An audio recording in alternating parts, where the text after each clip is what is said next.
Si Mike Tyson ay hindi nagpapaapekto sa anumang balakid bago ang kanyang inaabangan na laban kay Jake Paul. Ang 57 years old ay nakakakuha ng magandang kalusugan bago siya tumungtong sa ring sa unang pagkakataon sa 4 na taon upang harapin ang dating YouTuber. Si Iron Mike ay hindi pa lumalaban mula nung isang exhibition match laban kay Roy Jones Jr. noong 2020 na naitala bilang isang draw. Samantala, ito na ang ikalawang laban ni Paul sa 2024 kasunod ng kanyang pagkapanalo laban sa professional na boksingero na si Ryan Borland. Nagkasundo ang magkabilang kampo sa mga personal na tuntunin noong nakaraang buwan at ang Netflix ang magiging platform of choice na mag-i-stream ng controversial na match-up na magaganap sa 80,000 capacity na AT&T Stadium sa Arlington, Texas. Sa kabila ng maling haka-haka at pananaw ng mga sumusubaybay ng boxing, si Paul ay matatag na nakatakdang maging isang world champion at upang mapatunayan ang kanyang sarili, dapat niyang labanan ang taong itinuturing ng marami bilang ang pinakamahalimaw na tao sa planeta at ang pinakadelikadong boksingero pa rin sa lahat ng oras.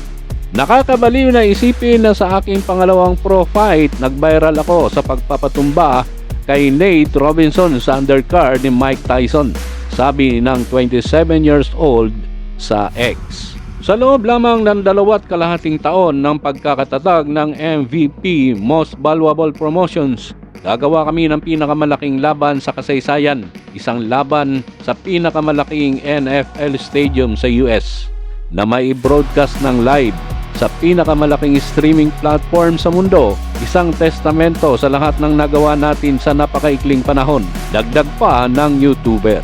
Bago ang laban, gayunpaman kailangang pumasa si Tyson sa mga pag-scan sa utak at puso, ayon kay Tela Maines, Communication Manager ng Texas Department of Licensing and Regulations. Ang mga boksingero na lampas sa edad na 36 ay dapat magbigay ng mga resulta mula sa isang electroencephalogram o EEG at isang electrocardiogram o EKG na pagsubok upang makipagkumpetensya sa ring. Ang EEG ay ginagamit para sa pagsusuri ng utak, habang ang EKG ay para sa puso.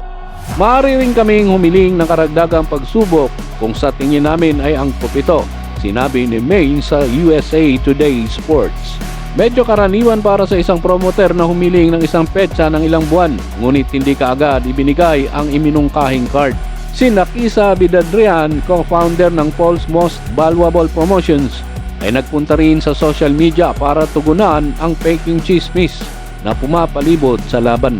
May mga chismis pa sa social media na ang mga round ay magiging 2 minuto sa halip na 3 at 16 ounce na gloves ang gagamitin sa halip na 10 ounce. Ang ilan ay nagmungkahi pa na walang mga hukom na naroroon upang puntos ang laban. Ayon kay Bidadrian, ang mga bali-balita na kumakalat tungkol sa laban nina Jake Paul at Mike Tyson na may naiibang mga rules ay walang katotohanan.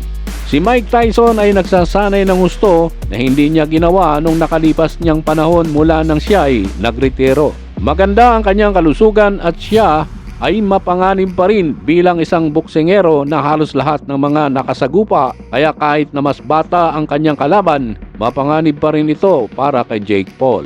Walang binebentang tiket. Kung bibili ka ng tickets, ay mag-sign up ka kasama ang mahigit 80,000 katao upang makakuha ng access sa mga ticket kapag sila ay ibinebenta na. Ito ay magiging isang makasaysayang kaganapan. Si Jake Paul ay may record na 9 wins, 1 loss na may 6 knockouts. Habang si Mike Tyson ay nasa 50 wins, 6 losses na may 44 knockouts. Sabik na si Tyson na makaharap si Jake Paul sa ibabaw ng ring ayon sa kanya. Maganda ang mga ipinakita ng batang YouTuber na naging boksingero sa mga nakalipas niyang laban.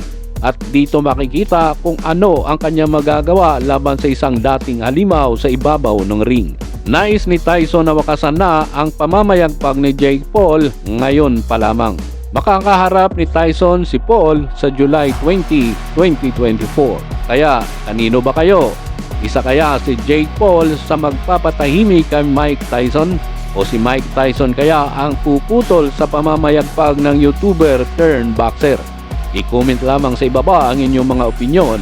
Maraming salamat.